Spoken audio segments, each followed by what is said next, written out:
des aïeux au pays. Ta grandeur, 30 juin au doux soleil, traité l'immortel, serment des. Merci beaucoup, nous vous prions de prendre des places.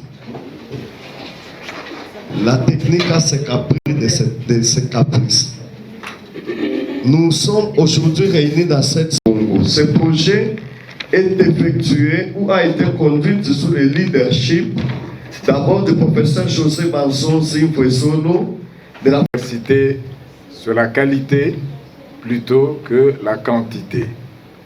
Même si la salle est au quart pleine, là vous découvrez mon esprit étonnamment positif, parce que j'aurais pu dire aux 3/4 vide. Le plus important, c'est le partage de l'expérience que vous faites aujourd'hui, vous qui montrez que vous êtes assoiffés d'apprendre. Et le rôle de l'université dans ces missions, c'est aussi d'approcher toutes les questions, toutes les préoccupations au quotidien de la communauté de la cité. Réfléchir sur l'économie des déplacés, est-ce que ce n'est pas ce que depuis plus de 30 ans, nos frères à l'est de la République sont en train de connaître absolument aujourd'hui? Notre pays, qui est un sous-continent, connaît de multiples problèmes, à l'est, à l'ouest, au centre, au nord et au sud. C'est nous, universitaires, qui allons mitiger un tant soit peu toutes ces préoccupations qui, au quotidien, nous caractérisent. Je vous souhaite donc une très belle matinée scientifique de réflexion dont nous attendrons certainement les retombées via, entre autres, le site de l'Université de Kinshasa, parce que le ranking, qui est une préoccupation pour nous, vous en êtes aujourd'hui les véritables bâtisseurs. Soyez-en convaincus. Alors, je déclare ouverte cette matinée scientifique et vous encourage, monsieur le doyen, à nous en apporter les retombées absolument, dont nous promettons de faire un plaidoyer le plus large possible. Je m'en voudrais, en sortant de cette salle, si je ne vous disais pas que nous avons quand même une très mauvaise nouvelle. Elle est tombée hier. Le professeur Godefroy Kabengele Diboué, qui est un professeur de la faculté de Relations internationales et sciences sociales, décès survenu aux États-Unis. Comme si ce n'était pas suffisant, ce matin, le professeur Vincent Lukanda, ancien commissaire du CRENCA, honoraire donc, lui est arrivé mort aux cliniques universitaires ce matin. Nous n'allons pas nous apitoyer sur le sort, mais nous allons, je le pense, honorer leur mémoire en montrant que nous savons, en pensant à eux, organiser quand même encore des activités scientifiques. Je vous remercie. Ce qui sera dit, et bien sûr comprendre les communications d'autres collègues qui vont passer après. Alors, il y a quelques points, le plan de la présentation. Nous allons dire un mot sur l'argument fondateur du projet PDE. Ensuite, dire en quoi consiste ce projet. En troisième lieu, nous allons présenter le contexte des déplacements prolongés en République démocratique du Congo. Puis dire un mot sur les choix des sites de recherche dans notre pays, la République démocratique du Congo, les profils de ces sites de recherche. Et à la fin, je vais placer un mot sur quelques résultats obtenus à mi-parcours concernant notamment les facteurs de résilience et les facteurs de vulnérabilité. Concernant l'argument fondateur du projet PDE, vous savez tous que les réfugiés et les personnes déplacées internes sont des personnes en situation précaire et sont également des personnes en détresse permanente. Alors, dans le cadre de sa mission, le HCR est tenu de s'occuper de ces personnes suivant les modèles qu'on appelle care and maintenance, c'est-à-dire il faut prendre soin des personnes en détresse et maintenir la vie coûte que coûte. Alors, le projet PDE voudrait en fait changer de paradigme, que nous passions d'un humanitarisme à court terme vers un développement à long terme. Puisque, comme vous le savez, les prolongements, les déplacements prolongés concernent une période au-delà de 5 ans, pas en deçà. Parce que les personnes peuvent être dans une mobilité circulaire comme dans l'Est de la République démocratique du Congo. L'argument donc, c'est d'aller vers l'autonomie à long terme des réfugiés et personnes déplacées internes grâce justement à ce que ce projet appelle l'économie des déplacements prolongés. Alors, deux innovations de taille dans ce projet. D'abord, nous faisons un focus sur ce que nous appelons dans le projet la communauté affectée par le déplacement. Ensuite, nous essayons de mettre en valeur les transactions financières, mais en insistant surtout sur les transactions non financières, donc les transactions sociales notamment, le travail des soins, l'aide mutuelle, etc., etc. Et je rappelle quand même que ce projet est exécuté simultanément dans 5 pays, parce que le phénomène des prolongements déplacés n'est pas spécifique à la RDC, c'est un phénomène mondial. Mais dans le cas du projet, 5 pays ont été sélectionnés. Il y a la Birmanie, le Myanmar, pour les anglophones, il y a l'Éthiopie, il y a le Liban, le Pakistan et la République démocratique du Congo. En quoi consiste le projet PDE? Le projet PDE en anglais, Protracted Displacement Economies, et en français, projet sur l'économie des déplacements prolongés, consiste à mieux comprendre un certain nombre de facteurs. Premièrement, l'intégration des réfugiés et personnes déplacées internes dans les communautés d'accueil. Secondo, le mécanisme et les moteurs de l'économie des déplacements prolongés, notamment les stratégies de survie et certaines subtilités liées au genre en ce qui concerne, selon les théories culturelles, l'accès à certains services de base comme l'éducation, la santé, la justice, etc. Tertio, l'autonomie des réfugiés et personnes déplacées, ainsi que leur contribution à l'économie locale et communautés d'accueil. Je vais dire, d'abord je vais faire une présentation de le projet sur les 5 pays entiers. Puis je vais focaliser sur un des parties assez innovateurs du projet, c'est le fait qu'on focalise sur l'économie non financière. Donc ce que je vais dire, c'est surtout autour des parties non financières qu'on a pu trouver dans ces endroits. Donc voilà les 5 pays où on a fait l'enquête. On a fait l'enquête que dans 4 de ces pays. À cause de guerre civile en Birmanie, en Myanmar, on n'a pas pu faire l'enquête là-bas. Donc les chiffres que je vais présenter, c'est surtout du RDC, d'Éthiopie, du Liban et du Pakistan. Sur les 5 pays, on a choisi, comme le professeur José a expliqué, on a choisi 3 sites dans chaque pays. Au Liban, 2 quartiers de Beyrouth et une camp de réfugiés dans le vallée de Bekaa, pas loin de frontière avec la Syrie. Dans le Pakistan, la ville de Peshawar, un quartier de la ville de Peshawar, et puis des camps de réfugiés pas loin de frontière avec l'Afghanistan. En RDC, comme le prof nous a expliqué, à Kinshasa, et puis les territoires de Massissi et de Calais. En Éthiopie, un quartier de la capitale, d'Addis Ababa, et puis 2 camps de réfugiés pas loin de la frontière avec le Somalie. Donc c'est surtout des réfugiés qui viennent de Somalie. Et dans la ville d'Addis Ababa, c'est un quartier qui est surtout le quartier de Bole Mikael, qui est surtout un quartier des déplacés qui en venant de Somalie. Et puis dans la Birmanie, on a quand même continué avec des aspects qualitatifs de la recherche, mais on n'a pas pu faire les enquêtes dans les 3 endroits là-bas.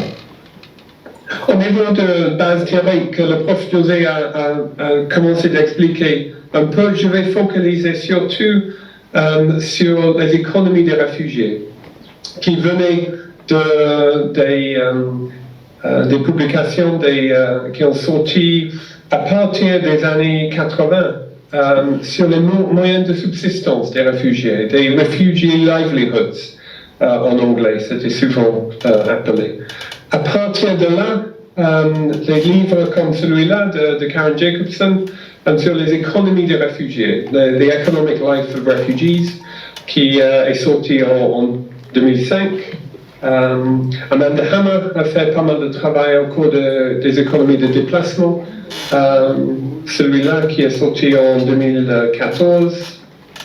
Et puis les Refugee Economies. Il y a un projet à l'université d'Oxford sur les Refugee Economy qui est tenu par Alexander Betts et ses collègues là-bas. Celui-là qui est sorti en 2018. Cette approche des économies de déplacement, des économies des réfugiés, c'est surtout une économie financière. Et ce qu'on avait envie de faire dans ce projet est de faire un lien entre ce travail sur les économies de déplacement et des réfugiés avec l'approche des économies féministes qui est à l'origine dans les années 70, mais cette revue qui sort 4 fois par an a été fondée en 95. Donc c'est assez bien établi cette approche. Et l'économie féministe se focalise surtout sur les aspects non financiers, les aspects comme le soin, la solidarité, le soutien en général, qui a une importance dans toute économie, mais qui est souvent ignoré par les économistes, qui n'est pas souvent quelque chose où on focalise surtout sur les parties financières de l'économie. Et l'approche de l'économie féministe essaie de tirer l'attention vers les parties non financières. Et puis nous allons dans un deuxième point, bien sûr, expliquer la méthodologie qui a été utilisée, pas seulement en RDC, c'est la même méthodologie qui a été utilisée aussi dans d'autres pays, et décliner un peu quelques activités principales. Parlant du premier point, Marc l'a dit, José l'a dit, l'étude a eu lieu dans 5 pays, RDC, le Liban, l'Éthiopie, la Birmanie et le Pakistan. Pourquoi dans 5 pays? Justement parce que ce sont 5 pays qui ont connu cette problématique des déplacés et des réfugiés. Elle a été menée dans 5 pays pour voir s'il y a des pratiques qui se ressemblent et où il y a des particularités dans d'autres pays. Et pour la RDC et pour les autres pays, dans les 3 sites ont été utilisés. Il s'agit de Kinshasa, José l'a démontré, Kinshasa, Sélé, et Kinshasa, ça a été fait à Sélé, Kinkole Limité, et au nord, Kivu, ainsi qu'au sud, Kivu. Il y a eu dans chaque site, si vous voulez, 2 points choisis. Quand on dit Kinshasa, ce n'est pas dans tout Kinshasa. On a été à Kinshasa, à Pakadjouma, à Sélé, etc.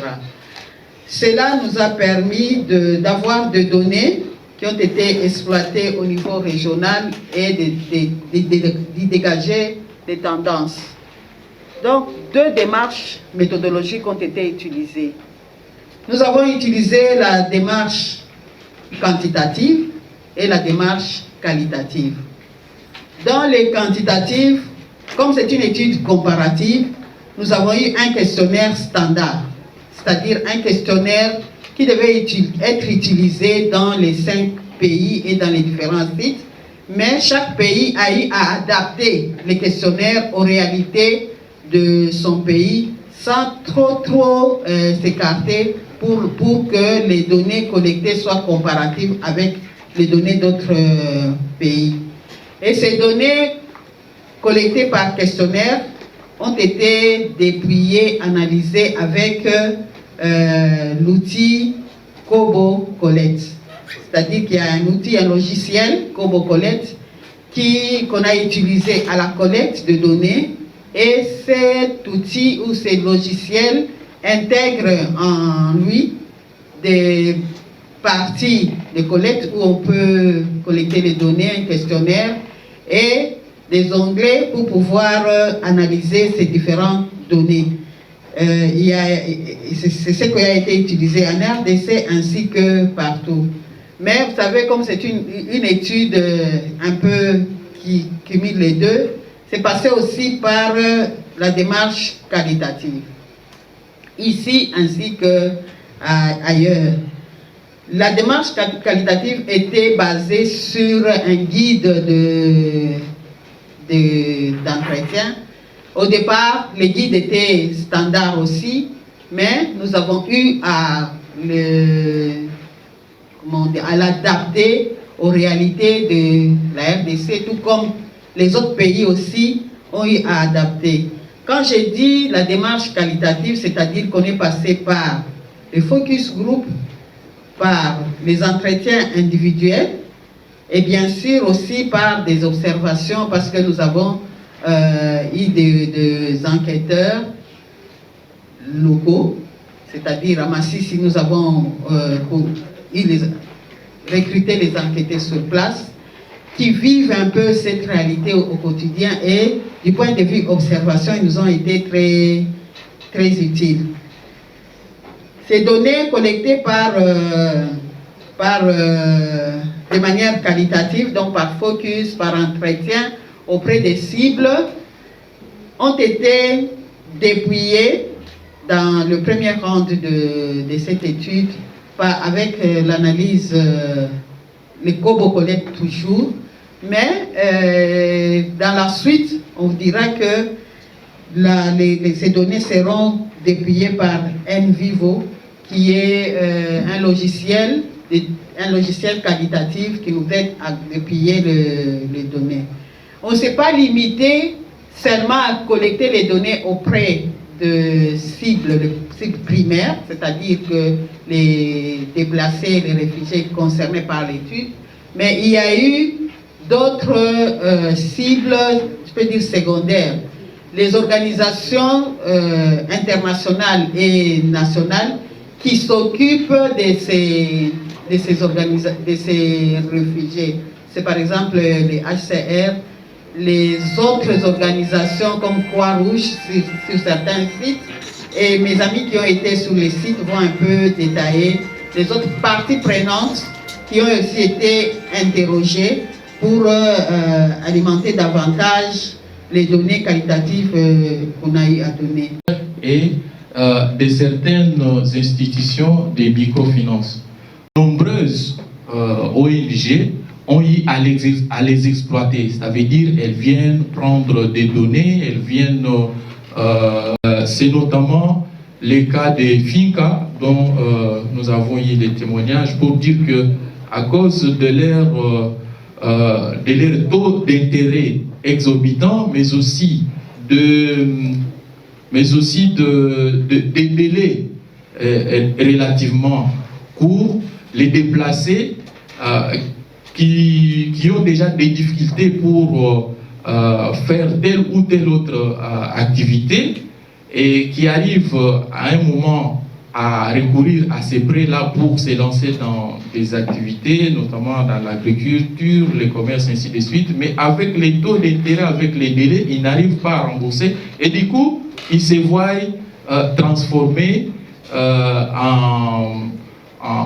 en travailleurs de ces institutions-là parce qu'elles ne travaillent que pour rembourser les crédits et en retour, ils n'ont pas quelque chose sur lequel ils peuvent bâtir leur vie.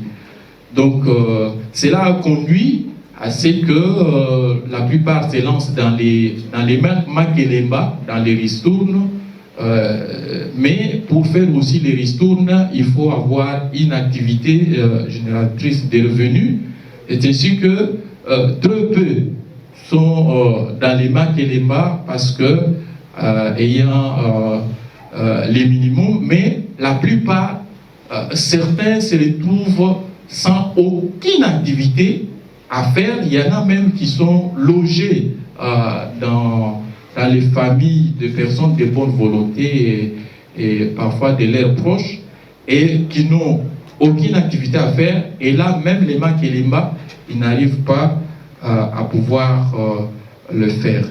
Donc, en conclusion, ce que nous pouvons dire, c'est que les déplacés que nous avons rencontrés en Sélé sont essentiellement venus du Congo-Brazza dans les contextes que nous venons de vous dresser, mais ces personnes-là se retrouvent sans assistance de l'État, sans assistance des ONG humanitaires. Ils se retrouvent aussi confrontés à plusieurs défis liés notamment à l'accès à la terre, ce qui conduit la plupart à parfois à avoir leur famille se disloquer, le papa monte, la maman descend et les enfants, et cela aussi conduit à certaines maladies et parfois même à la mort. Donc c'est une situation de vulnérabilité, mais dans ces contextes-là, il y en a quand même qui arrivent à pouvoir se battre pour relever les défis. J'ai dit et je vous remercie. Merci beaucoup, chers collègues. Ceux qui se battent, qui se débrouillent, cette débrouillardise qui conduit également à trouver d'autres mécanismes. Merci beaucoup parce que là, nous sommes dans le vécu quotidien, dans la réalité de la vie chez nous, dans notre pays. Sans transition, nous avons invité Madame Christine Bongo, qui est enseignante-chercheur ici chez nous à l'Université de Kinshasa. Donc, là, je vais faire la présentation de Madame Rema Sangana. Vu le temps, Rema Nzongo, pardon, qui avait parlé des AVEC et de Bousso. On devait aussi normalement faire la présentation de M. Alain, qui avait parlé des AVEC, mais comme Madame Rema parlait des AVEC et de Bousso, et vu le temps, nous avons décidé de présenter juste le travail de Madame Rema qui s'intitule « Les AVEC et Mousso comme appui aux besoins financiers des déplacés prolongés ». Nous avons pris cette décision pour représenter aussi nos amis de l'Est, même si c'est de cas de Massis, ils n'ont pas envoyé leur communication à temps. Mais c'est de caler au moins, on avait déjà la communication depuis la conférence de Bukavu et celle de Goma. Alors, cette communication se subdivise en deux parties. Il y a une partie, une présentation de résultats qualitatifs relatifs aux besoins, aux questions financières. Les AVEC et les Bourseaux, ce sont des coopératives. Donc, Madame Rema, quand elle a fait sa présentation, elle a essayé de recadrer le résultat quantitatif par rapport à la question qu'elle allait relever. C'est comme l'a dit Mike, les AVEC et les Mousseaux, ce sont des soutiens financiers, des éléments financiers, des soutiens entre populations déplacées qui intéressent cette recherche. Et c'est comme ça que Rema a présenté cela. Alors, comme l'ont dit le professeur José, Madame Sangana et le professeur Mike, le nombre de ménages interrogés en RDC était de 3305. Nous voyons aussi le nombre de ménages qui ont été interrogés, de personnes interrogées en Éthiopie, au Liban et au Pakistan. Sur la question qui a concerné le moyen de subsistance, 78%, 18% des Congolais, ils ont un moyen de subsistance. par rapport à le moyen financier, soutien financier et non financier reçu de la part des amis et de famille. Donc, nous avons au moins 78% de personnes qui arrivent avec des petits commerces, comme ce tableau nous le montre, plutôt celui-ci, 78% de personnes qui arrivent quand même à se débrouiller eux-mêmes pour pouvoir avoir de quoi subvenir à leurs besoins, mais à côté, ils ont aussi des soutiens financiers. Ils reçoivent aussi des soutiens financiers et non financiers.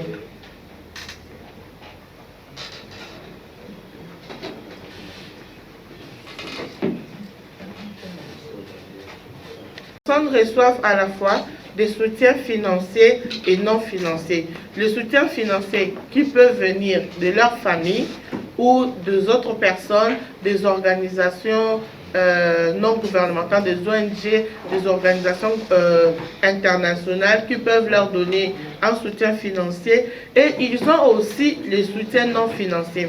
Dans les soutiens non financiers, c'est classé par exemple quelqu'un qui veut aller par exemple travailler, mais qui a un bébé, qui veut aller faire le champ, mais qui a un enfant malade et qui demande de l'aide par exemple à son voisin. C'est un soutien non financier, mais qui est relative à une question financière. Parce que cette personne qui par exemple veut aller au champ ou bien aller demander du travail, est handicapée par exemple parce qu'elle a un bébé, alors si son voisin ou sa voisine peut garder ce bébé pour lui, donc la personne a reçu de l'aide non financière. Alors il y a aussi des personnes qui demandent le sel, donc c'est aussi une aide non financière. Elle veut faire à manger, mais elle n'a pas du sel ou bien elle n'a pas du feu, elle part chercher le sel chez son voisin. Et ça aussi, ça entre dans l'aspect de l'aide non financière. Alors, en ce qui concerne le dette, nous avons reçu trois dettes par ménage. 3 différentes formes de dettes par ménage. Donc, en RDC, 1567 personnes, donc personnes déplacées, ont contacté une dette. Et généralement, les dettes contactées, 2% sont formelles et le reste vient de sources informelles. Seulement 2% des dettes viennent de sources formelles, du genre vous êtes allé demander de l'aide, par exemple, à une banque, ou bien à une coopérative connue, mais le reste de ressources des dettes viennent de sources informelles. Et par exemple, vous allez contracter la dette auprès de votre ami, de votre voisin, de l'un de vos parents.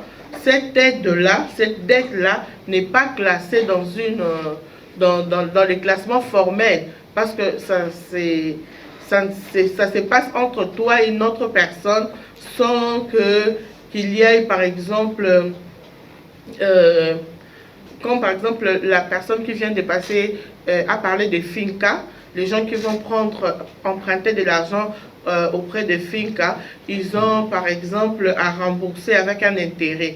Mais lorsqu'il y a des dettes informelles, la personne qui reçoit la dette ne rembourse seulement la somme reçue, mais ne donne pas un intérêt par rapport à cela. Les aspects positifs de mobilité humaine à Pacadjouma. Alors, il y a 3 points. Je vais, dans un premier, revenir sur la situation géographique des Pacadjouma, mais de manière passagère, les causes de mobilité des déplacés à Pacadjouma et l'apport des déplacés des Pacadjouma au développement local. D'abord, il faut noter que la question des mobilités humaines paraît être mondiale. Et au Congo-Kinshasa, la situation a été observée vers l'année 2012, 2013, 2014, 2015, 2016, 2017. Parce que ces temps-là, c'était vraiment un moment très fort. Et la RDC traversait aussi des moments électoraux. Alors, il a été constaté l'arrivée massive des Congolais vivant au Congo-Brazza et à l'intérieur du Congo. Pour les cas des Brazza, on a déjà parlé par les autres avec l'opération Bata-Mukolo. Mais à l'intérieur du pays, il a été aussi constaté l'arrivée massive des populations. Notamment, je peux prendre les cas de Kasaï, avec les phénomènes Kamuna Sapu, vers l'année 2017. C'était dans les Grands Kasaï, il y a eu un conflit intercommunautaire, donc un conflit qui a opposé l'État, les forces gouvernementales ainsi que la communauté Bajilan Kasanga. Là, c'est au Kasaï. Nous avons aussi constaté le phénomène des événements des Yumbi qui ont occasionné l'arrivée massive des Congolais de l'autre côté vers Kinshasa. Mais les lieux d'atterrissage de toutes ces populations, c'est Pakadjouma, Ntélé et Malou. Alors, dans le cadre de la recherche des Grecs sur l'économie des déplacés, nous avions travaillé avec notre équipe composée de CT Chihuahua, Franck Chihuahua, de CT Mas, Madame l'assistante Esther Jiba et moi-même. Nous avions travaillé sur Pakadjouma. Alors, l'intérêt de ma communication revient tout simplement à dire quel est l'apport de la population des Pakadjouma ou les déplacés des Pakadjouma au développement économique. Certes, on peut parler des clichés sur cette population. On peut revenir sur la dégradation des mœurs, tout ce qui peut être dit sur cette population. Mais notez que, d'après nos entretiens, ces déplacés ont tout de même apporté une contribution au développement local, dans plusieurs aspects que je vais revenir. Alors, situation géographique des Pakadjouma. Pour ceux qui ne le savent pas, Pakadjouma est située dans la commune de Limité. Cette commune, d'après nos recherches, a une population estimée à 1 330 874 et sa superficie est de 64,6 km². Alors, c'est une commune constituée de 14 quartiers. Fumuvula, Kingabwa, Mombele, Mososo, quartier industriel, Salongo, quartier résidentiel, Masiala, Mateba, Mavulu, agricole, Ndamu, Mbamu et Zadi. Alors, Pakadjouma est un recoin situé dans les quartiers Kingabwa. C'est un milieu chaud et qui sort de l'ordinaire. Poubelles, des fortunes, boue et eau dans les avenues, déchets plastiques et autres posés ça et là. Par ailleurs, outre la donne de l'insalubrité et de l'insécurité, il s'est épinglé la grandiose décadence morale qui s'y vit. En effet, Pakadjouma est célèbre notamment pour l'exercice du vieux métier du monde, et j'en passe. Alors, pour ce qui concerne les causes, j'avais déjà parlé. Les causes principales des mobilités humaines à Pakadjouma, d'après nos entretiens, c'est le refoulement du Congo-Brazza, on en a parlé, les conflits intercommunautaires, notamment Yumbi, les troubles et les tensions internes entre l'État et les milices, notamment, j'ai évoqué le phénomène Kamuna Sapu, dont les Grands Kasaï, vers l'année 2017. Alors, quoi retenir? Nous avons parlé des mauvais côtés. L'apport des déplacés au développement local des Pakadjouma. Alors, des entretiens passés avec les déplacés des Pakadjouma, il revient à souligner quelques avantages, notamment parce que comme on a revenu, nous avons fait des entretiens sur la cible ainsi que les parties prenantes. Alors, des échanges, nous avons retenu que la maîtrise de la criminalité,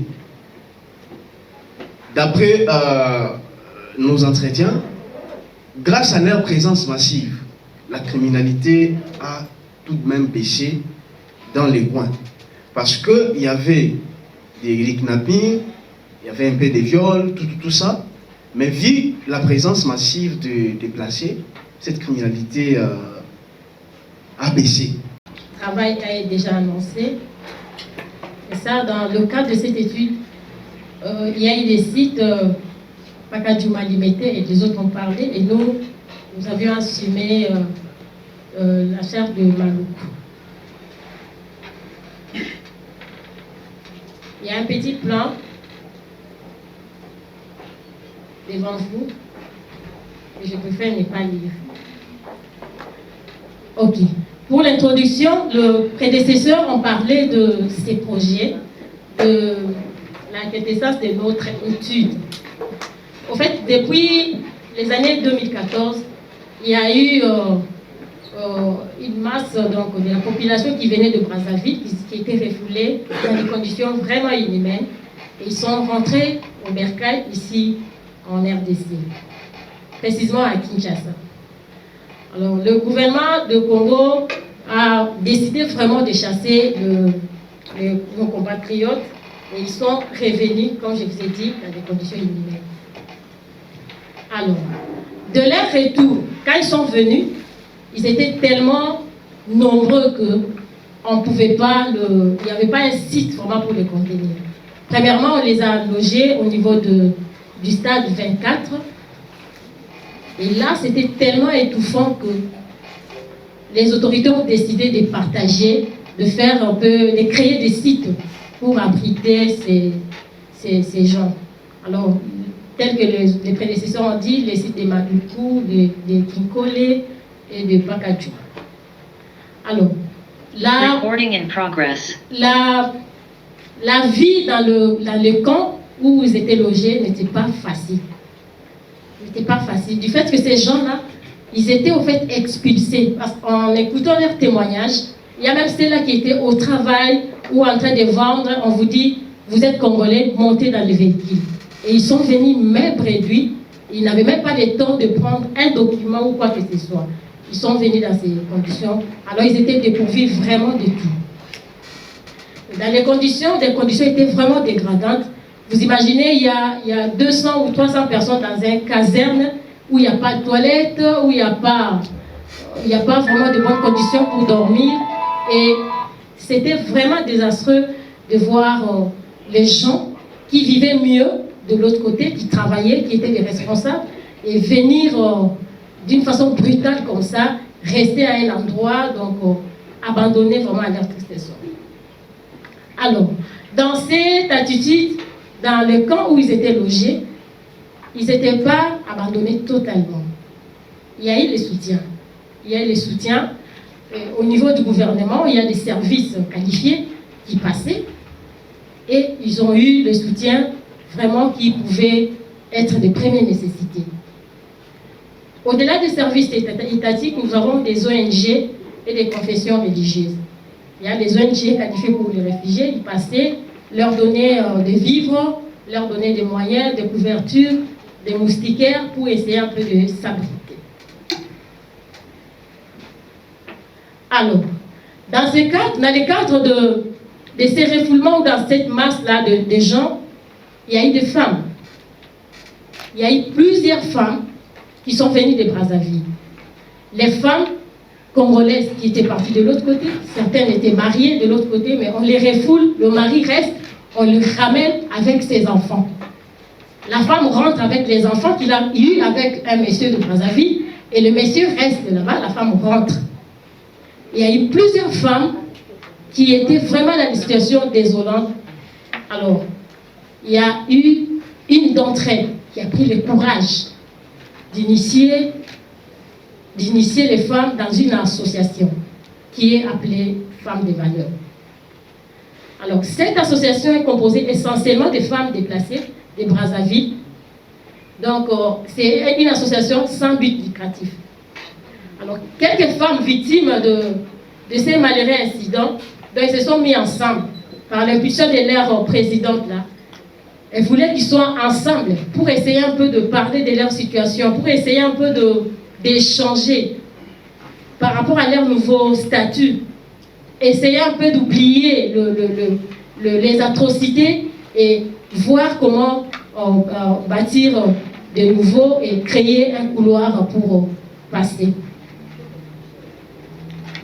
Alors, ces femmes-là, nous avons rencontré, c'est vraiment les différentes générations. Il y a des vieilles, il y a des jeunes, il y a des enfants également. Et dans cette situation vraiment tragédique, les hommes résistent.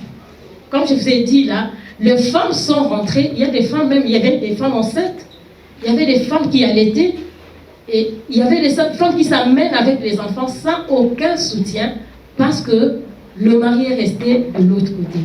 Alors la vulnérabilité vraiment s'est sentie de leur côté par rapport aux hommes. Et ces femmes-là, pour la plupart, après nos entretiens, vous sentez pour la plupart, elles sont vraiment pas instruites. Vous voyez des femmes là qui étaient parties à Brazzaville, soit vendre les pagnes, soit faire des commerces. Il y a d'autres même qui sont nés là-bas. Mais au nom de ce qui s'est passé de là-bas, on les refoule, elles rentrent. Alors la vulnérabilité était vraiment accrue. Ces femmes-là, donc, elles ont créé vraiment cette résilience. Et ça va tourner autour de deux points principaux, notamment la transaction sociale. Dans la transaction sociale, nous allons un peu aborder les caractéristiques de l'influence mutuelle, n'est-ce pas, l'influence entre la communauté des déplacés, mais aussi l'influence avec la communauté d'accueil, et aborder quelques caractéristiques de cette influence mutuelle. Et dans le second point, nous allons parler de la transaction heuristique, c'est-à-dire la manière dont nous avons collecté les données, la posture méthodologique que nous avions adoptée pour extraire les données dans un contexte un peu particulier. Alors, d'entrée des jeux, en guise d'introduction, j'aimerais souligner que Pakajouma est une localité située à la lisière ouest de la commune délimitée. Des taudis en tôle de réemploi, dépourvus d'électricité, de latrines et des robinets servent d'habitation. Donc vous trouverez la plupart d'habitations à Pakajouma, c'est des taudis de 2 mètres carrés en moyenne. Et là-dedans, vous trouverez une femme avec 4 enfants, 5 enfants. Donc une promiscuité qui ne dit pas son nom.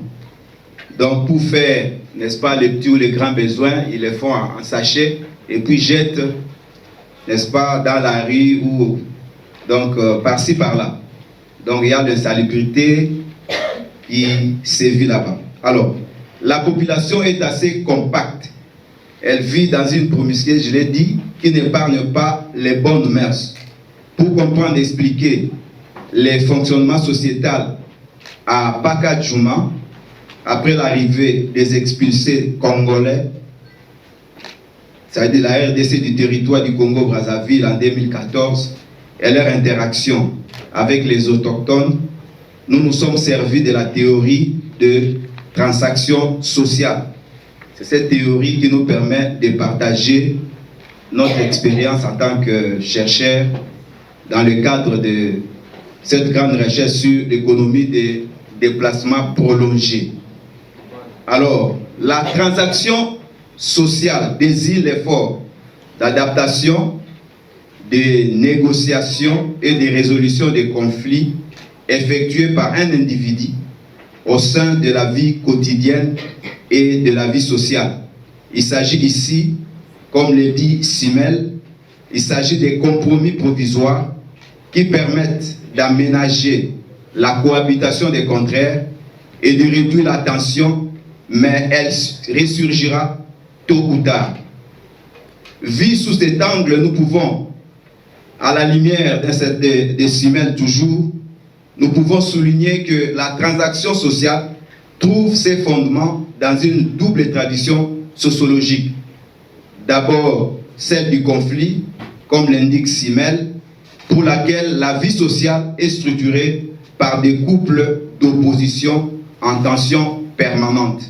Masculin, féminin, aujourd'hui on parle de parité, on parle de genre, liberté et égalité, tradition et modernité, identité, altérité, proximité et distance, j'en passe. Ensuite, celle de l'écologie sociale, initiée par l'école de Chicago, selon laquelle les redistributions de l'espace urbain produisent du conflit et nécessitent des accommodations entre les générations successives des migrants et des néo-urbains. Ici, nous parlons des déplacés, n'est-ce pas, au lieu des migrants. Donc, cette explication est donnée par Graham May. Alors, en étudiant la société américaine, Mackenzie considère que l'arrivée des nouveaux migrants implique une redistribution de l'espace urbain qui passe par plusieurs étapes. L'invasion qui débouche sur la concurrence et les conflits, puis une phase d'arrangement ou d'accommodation.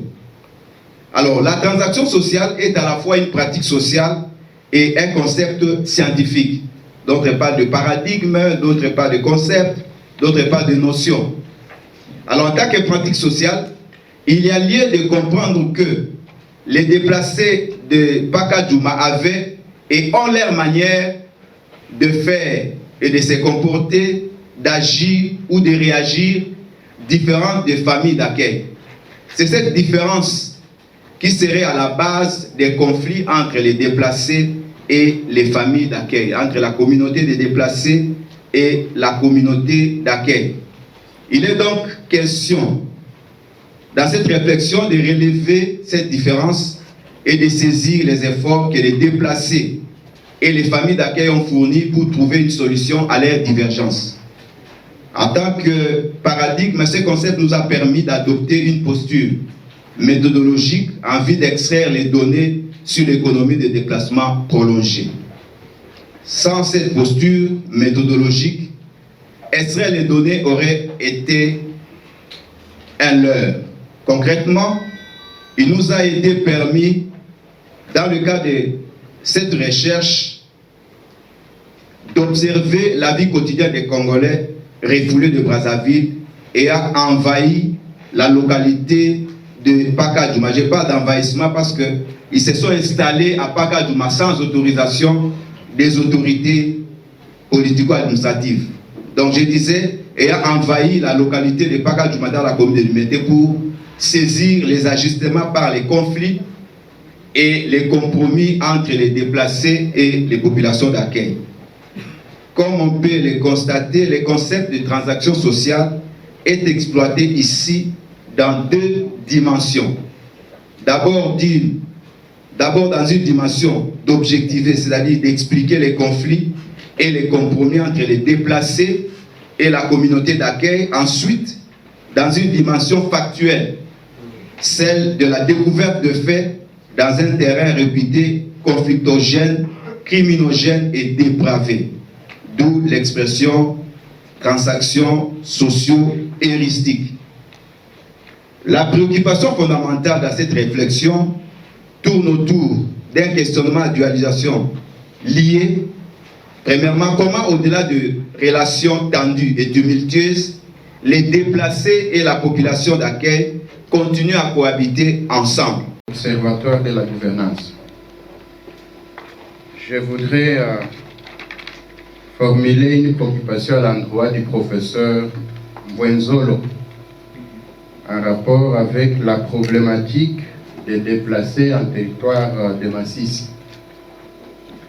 Professeur, j'ai suivi avec privilège votre allocution où vous avez évoqué notamment les estimations des chiffres de ces déplacés, la cité de Rubaya, les cas de Mungote, dans la cité de Kichanga, les réfugiés étrangers, etc. Aussi, parmi les causes de ces déplacements, vous avez soulevé la pratique de la confiscation des terres par les grands concessionnaires. La curiosité qui m'angoisse, professeur, est multimorphe. Cependant, je vais essayer de résumer cela en quelques questions. La première est celle en rapport avec les chiffres évoqués. Professeur, à combien nous pouvons estimer les déplacés internes à Massissi ainsi que les déplacés étrangers? Alors le professeur Anzoni. Alors je vous pose la question de savoir les relations communautaires des populations vulnérables en mobilité. Est-ce que ces relations sont-elles nécessairement positives? Est-ce qu'on ne peut pas y déceler des hostilités dans le cas d'espèces entre les populations Nyamulenge et les populations typiquement congolaises qui seraient en déplacement, mais qui seraient aussi en train d'évoluer en hostilité, qui pourraient aussi produire certains évitements entre ces populations en déplacement. La deuxième préoccupation, c'est de savoir, bon, je ne mets pas en cause l'étude, mais je pense après cette étude ici, il fallait penser par exemple que ces populations-là, quand on parle des économies vulnérables, ce sont des économies des sinistrés. Et ce sont des économies logiques parce qu'ils sont dans une vulnérabilité. Est-ce que prochainement, professeur Banzon, il n'y a pas moyen de vous appesantir sur les pistes de sortie de ces crises? Car en plus de guerre qu'il y a là-bas dans le sud, dans le nord, dans l'est du Congo, de la RDC, en plus de guerre, il y a aussi les drames volcaniques. Alors ce sont des populations qui peuvent se demander si ils ont été créés par Dieu ou comment, parce qu'ils sont dans un calvaire qui ne finit jamais. Alors moi je pense qu'il faut chercher à éradiquer, surtout pour les préserver, chercher des pistes de sortie des crises de guerre. Parler de Kamouina Sapou dans l'espace Kasaï. Je souhaiterais qu'il rectifie un peu. C'est dans le Kasaï central, pas dans l'espace Kasaï. Parce que l'espace Kasaï n'a pas une dimension ni administrative, ni linguistique, ni géographique. Peut-être géographique. Je reviens maintenant à la question. À la lecture de Pakadjouma par Mas, et avec sa lecture à lui avec votre lecture sur Pakadjouma, vous pouvez encore confirmer qu'il y a eu un développement local apporté par les déplacés? Merci. Sans faire une observation. Si je ne peux pas poser la question, mais quand même faire une observation. Je voudrais faire observer que avec la technologie qui commence à aller avec nous dans le secteur de la recherche, c'est une suggestion que je propose à tous les intervenants. Et nous l'avons vu avec Mike, sa communication a été truffée des dias avec des cartes géographiques, avec.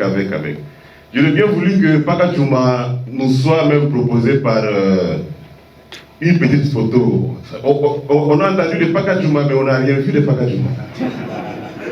Ça, c'est un premier aspect. Un deuxième aspect, c'est par rapport à la dernière communication faite par Kimina. Ça, c'est un peu théorique. Normalement, il faut des séances où les gens ont des papiers ou des stylos pour montrer comment on fait le codage, pour faire comment on arrive à produire, comment le logiciel nous amène à retrouver ces béquilles pour pouvoir avancer. Parce que je crois, moi je comprends l'arrière-fond de son discours, mais je suis sûr que la plupart d'entre nous allons se sans savoir comment manipuler un niveau. J'ai dit que je vous remercie. Je l'adresse à Madame Nicole. J'ai beaucoup aimé son intervention. Dans sa conclusion, elle nous a fait entendre que que les réfugiés sont mieux traités que les déplacés. Nous savons tous que les réfugiés sont des personnes qui sont en fuite, qui fuient la guerre ou la persécution. Bien entendu qu'ils franchissent la frontière internationale, Nous avons aussi des migrants qui eux aussi se déplacent, bien que pas parce qu'ils sont en train de fuir la guerre, mais eux, ils ont d'autres raisons. Très souvent, c'est à la recherche d'une meilleure vie. Alors, cette question, je demande à Madame Nicole si elle avait pris en compte au moment de ses enquêtes sur le terrain. Qu'est-ce qui explique que les réfugiés sont mieux soignés que les déplacés? Pour l'intérêt aussi de la communauté, et peut-être que la réponse ne viendrait pas directement de José, mais de la Grande-Bretagne, je crois. En fait, l'intérêt de la recherche, dans toute recherche, il y a un intérêt scientifique, un intérêt sociopolitique. Est-ce que sur le plan scientifique, on cherche juste à documenter la situation d'économie, de déplacement prolongé, hein, ou au-delà, il y a un certain un lobbying qu'on pourra faire sur cette précarisation, cette population qui vit dans la précarité. Hein, est-ce que cela pourra aboutir encore à une aide, peut-être au sens néocolonial ou colonialiste solitaire, on ne sait pas. Donc je crois qu'il faut donner cette information. Mais aussi la notion de dette. Bon, je sais que l'étude a été menée par Madame Réma, mais dans tous les sites, hein, dans l'étude de façon générale, puisqu'on insiste sur l'économie non économique ou non économiciste. Et donc, on a vu un exemple de la notion de dette en tant que dette économique. On aurait pu aussi voir des formes de dettes qui sont des dettes non économiques, hein, au niveau de la population concernée. J'étais séduit, je l'avoue, par la communication de masse. Hein, parce que les niveaux c'était ça, sa part. Hein, non pas que... Non, partout, j'applaudis de deux mains toutes les communications, mais parce que lui a eu le malheur de travailler sur un sujet sur le plan, hein, disons, au niveau conceptuel, hein, c'est très théorique. Et donc, ce concept de transactions sociales et de transactions heuristiques. Par rapport aux préoccupations des uns et des autres. Premièrement, en ce qui concerne la problématique des déplacés en territoire de Massissi, de manière générale, j'ai donné un critérium qui nous a permis de sélectionner les sites de recherche.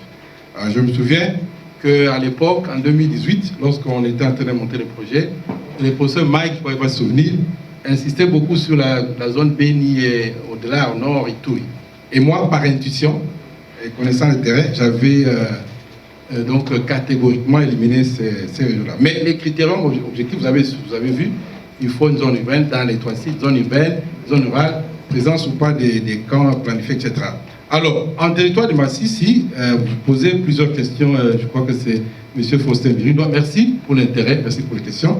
Donc, il y a plusieurs camps, n'est-ce pas, à Massissi, à Kichanga, même dans la zone. Il y a même Kaye, dans Uchuru, qui a été éliminé, mais dans certains documents, vous verrez que nous parlons de plusieurs autres camps qui n'ont pas été documentés par la suite. Même chose à Calais, et moins c'est à côté aussi, mais on n'est pas allé là, etc. Et le problème, les chiffres, très bien. Bon, dans une, je ne sais pas si j'ai remarqué, là je crois que j'ai mis pour le réseau des temps seulement les chiffres au niveau pays, au niveau de province. Pourquoi qu'en territoire de Massissi, c'est déjà en 2019, OCHA a documenté plus de 200 000 déplacés. Et donc, avec tout ce qui se passe dans la région maintenant, c'est sûr qu'on est au double, au triple. Alors, la problématique des confiscations des terres par les agents de l'État. Oui, la vampirisation dont parle le professeur Michel Bis, ça existe.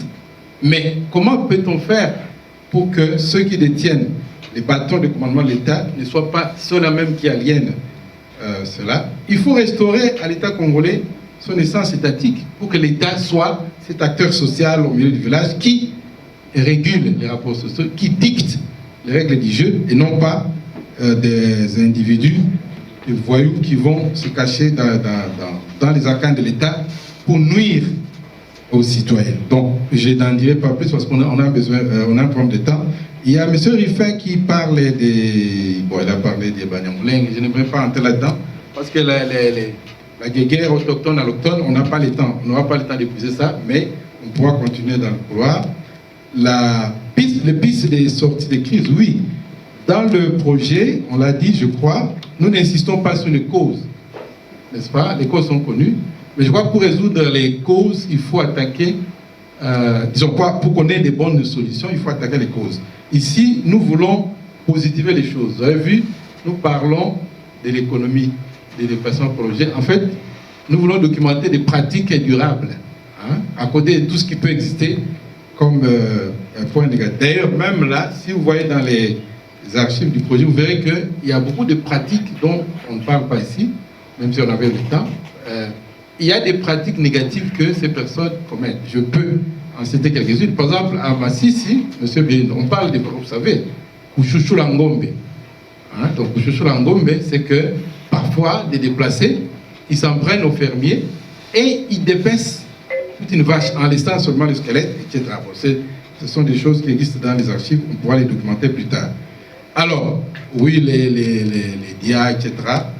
Bon, les logiciels NVivo, oui, mais je crois que ce n'est pas un atelier ici. Je crois que vous-même êtes membre de GREC, monsieur le doyen.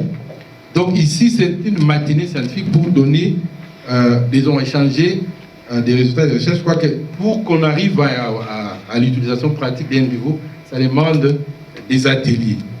Alors, je crois que il y avait une question pour professeur Léon, je ne sais pas ce que c'est. Peut-être un commentaire, n'est-ce pas, les formes de dette. J'ai vu la collègue Réma répondre en ligne, mais je crois qu'on n'aura pas le temps de réagir. Il y a des actions, puis d'après le projet, des actions de lobbying qui sont prévues dans le cadre du plan de communication du projet. Des actions de lobbying au niveau local, national et international. Parce que quand on voit dans les 5 pays, il y a des thématiques qui se ressemblent, mais il y a des questions spécifiques. Par exemple, la question soulevée par M. Belindois, ça c'est une question dans les massifs, en tout cas ceux qui connaissent la région, c'est une question fondamentale. Et donc il y aura des actions de lobbying pour pouvoir donner de la voix à l'après-projet. Merci beaucoup. Léon a parlé. José l'a bien dit. Souvent, quand on vient avec de l'aide aux réfugiés, c'est conçu d'en haut, on vient soi-disant qu'on veut les sortir de la situation.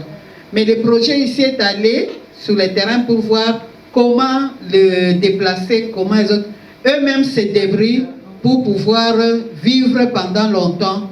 Et ça pourrait amener sur le développement d'un grand projet qui essaye d'apporter la solution à ces réfugiés à partir de ce qu'eux-mêmes font. Donc à partir du local pour pouvoir le développer.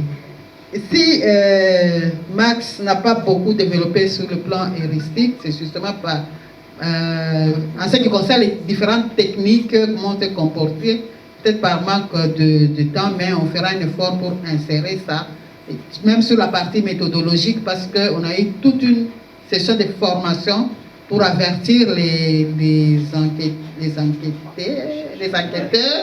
que quand vous êtes en face d'un enquêté, il faut savoir vous comporter, parce que c'est pas que vous venez vous poser votre question et il vous répond, vous allez vous confronter à des difficultés et comment les contrecarrer, et même comment se comporter devant l'enquêté. Merci beaucoup. Nous prenons d'abord professeur Mike en ligne. Ingénieur Théo, on est ensemble. Professeur Mike.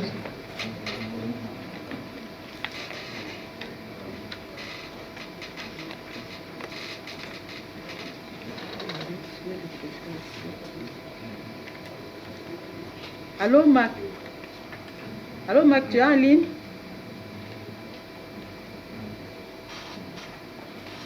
Allô? Oui, il est. Merci beaucoup. Merci beaucoup, mauvais service. J'espère que vous m'entendez bien. J'espère que vous m'entendez. J'espère que vous m'entendez.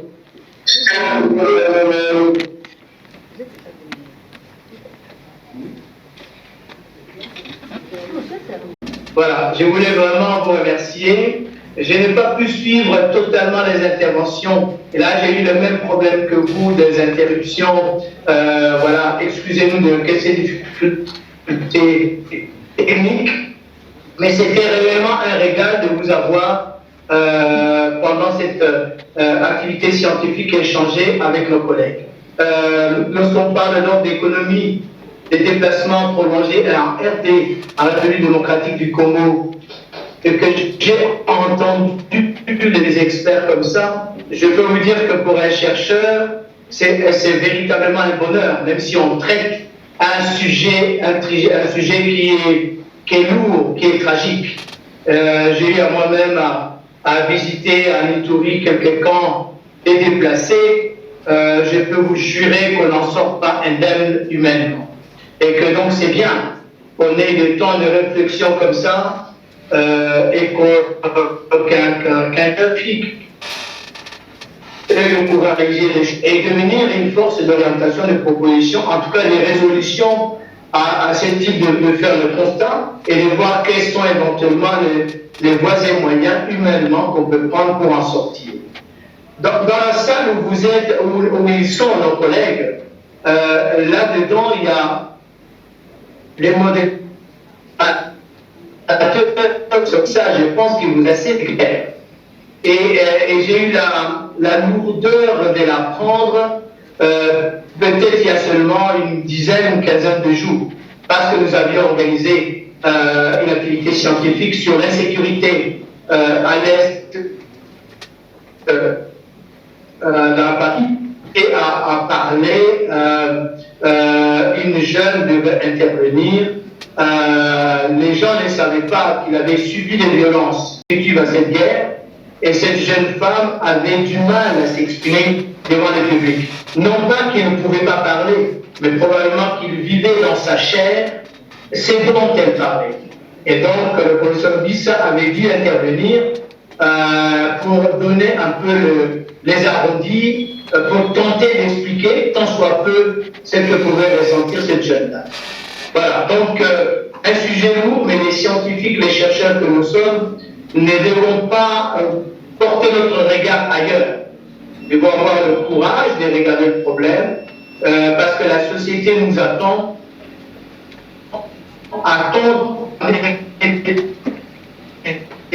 des éléments incompris.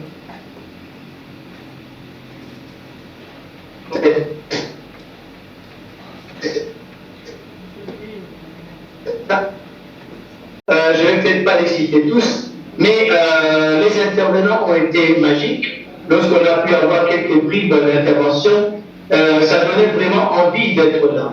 Et donc, j'espère vraiment que les résultats des recherches qui ont été présentés et ceux à venir vont contribuer à nous éclairer un peu plus sur ce phénomène dont on parle finalement beaucoup trop peu souvent, alors qu'il y a des experts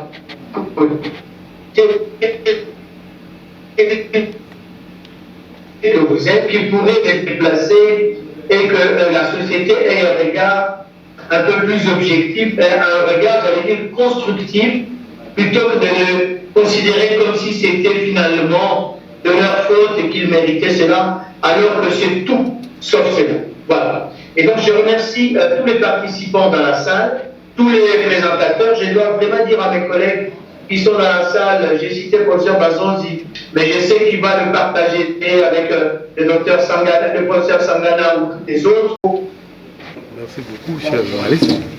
Je me présente, je reprends au nom de professeur José Ngoezolo Bazonzi de l'Université de Kinshasa. Je suis actuellement le président du GREC INEKIN. Le GREC INEKIN, c'est le groupe de recherche et d'études stratégiques sur le Congo. C'est un laboratoire de sciences sociales. Aujourd'hui, le GREC INEKIN a organisé une matinée scientifique sur le thème restitution et partage d'expériences sur le projet de recherche économie des déplacements prolongés. En fait, nous sommes en train de mener une recherche depuis l'année passée, ça c'est la deuxième année, c'est un projet sur 3 ans, sur l'apport des personnes déplacées dans leur communauté d'accueil. Il a été question de montrer à la communauté universitaire ce que nous faisons, partager l'expérience et avoir le feedback des pairs académiques, donc des collègues de l'Université de Kinshasa. Vous avez vu, il y avait également des étudiants parce qu'il faut aussi préparer l'élève. Et puis il y avait des autorités, il y avait aussi quelques acteurs de développement. Donc il s'est agi principalement de restituer les résultats du projet de recherche PDE, donc l'économie des déplacements prolongés à la communauté universitaire. Bien sûr, il y a toujours des recommandations, parce que lorsque nous faisons la recherche en sciences sociales aboutit toujours à cela, parce que nous étudions principalement le fonctionnement de la société, la réalité sociale, de manière générale. Et ici, nous avons le groupe de recherche, le GREC, a épinglé un problème des sociétés lié au déplacement prolongé. Et donc, vous savez que notre pays est parmi les pays à travers le monde qui a une grande cohorte de personnes déplacées à cause de l'instabilité que vous avez, notamment à l'est du pays, avec les conflits armés, les conflits de terre, les catastrophes naturelles, etc. Et je mentionne quand même que ce projet est réalisé en partenariat avec l'Université du Sussex de la Grande-Bretagne, puisque c'est un projet multidisciplinaire et international. Donc, au même moment, le projet se passe dans 5 pays, l'Éthiopie, le Liban, le Pakistan, la Birmanie et la RDC. Voilà, c'est un moteur de 5 pays où ces phénomènes se posent de manière un peu aiguë. Alors, en ce qui concerne la RDC, vous suivez l'actualité, donc les déplacements, c'est devenu pratiquement le pain quotidien des populations congolaises, notamment dans sa partie orientale, à l'est de la RDC. Et donc, s'il faut recommander quelque chose aux autorités, c'est que d'avoir un peu plus, de faire un peu plus attention à ces phénomènes qui risquent de mettre les populations dans une instabilité chronique. Dans le cas du projet, c'est vrai que nous allons soumettre les conclusions l'année prochaine, puisque nous avons encore quelques étapes à franchir, notamment un deuxième sondage au mois de mars, et également des entretiens approfondis et d'autres activités de recherche d'ici à l'année prochaine. Mais nous avons déjà quelques résultats à mi-parcours et nous préparons des policy briefs à l'intention des autorités. Il y aura disons, un résumé exécutif qui sera placé sur le site de l'Université de Kinshasa, qui permet déjà d'identifier, n'est-ce pas, les principales recommandations qui seront présentées ou soumises auprès des autorités. Mais je peux dire, comme vous avez posé la question, par exemple à l'est du pays, parce que nous travaillons principalement sur 3 provinces. Il y a Kinshasa, la capitale, il y a la province du Nord Kivu et la province du Sud Kivu. Il y a, pourquoi vous avez suivi les communications, il y a eu 9 communications, il y a un réel problème de terre, d'accès à la terre. C'est vrai que ce problème d'accès à la terre ne se pose pas avec la même acuité dans toutes les parties du pays, mais principalement au Nord Kivu, c'est une question aiguë, c'est une question cruciale. Il y a le problème de l'insécurité, vous savez, il y a les problèmes de comment ces populations vivent. Dans le projet, on essaie de documenter ce que nous appelons de bonnes pratiques, c'est-à-dire des mécanismes de résilience. Ces populations s'adaptent, n'est-ce pas, à l'altérité de la vie et ont développé, par exemple, aujourd'hui, on parle des AVEC, les associations villageoises d'épargne et crédit, dans le nord et même le sud Kivu. Comment ces populations essaient de s'organiser pour faire face aux aléas de la vie. Des questions, n'est-ce pas, qui peuvent intéresser les autorités pour essayer de soulager, disons, la précarité ou la misère de ces populations. Parce que, comme l'a si bien dit tant les recteurs à l'entame des travaux, qu'à la fin des travaux, par le prof Antoine Chimpi, le secrétaire de la recherche, ces personnes ne doivent pas être considérées par nous, par les autres, comme étant des personnes punies. Ce qui leur arrive peut arriver à tout le monde. Et vous avez même vu un collègue qui a même dit que lui-même c'était un déplacé, donc parce qu'il a dit qu'il te laisse pour venir faire les études aujourd'hui, qu'il est enseignant d'université. Mais en fait, c'est pas pour lui, mais c'est pour dire qu'en fait, que nous, en tant que communauté nationale, nous avons ce devoir, n'est-ce pas? Nous avons ce devoir, n'est-ce pas, disons, d'avoir une certaine empathie et de partager, si vous voulez, la souffrance des autres. Parce que nous sommes une nation. Nous ne sommes pas un amas de personnes qui vivent les unes à côté des autres, ou entassées les unes sur les autres. Mais nous sommes une nation, on a besoin de cohésion sociale, et donc nous devons aussi nous intéresser à des questions de ces gens pour que nous puissions appeler le développement de tout le monde. Oui, je suis Henri Kimina, chercheur anthropologue à l'Université de Kinshasa. Alors, il était question ici, dans le cadre de cette journée, de présenter les rôles du logiciel NVivo dans le cadre du projet PD. Le projet PD, c'est un projet où l'Université de Kinshasa met en collaboration avec l'Université de Césaire-Stalombe.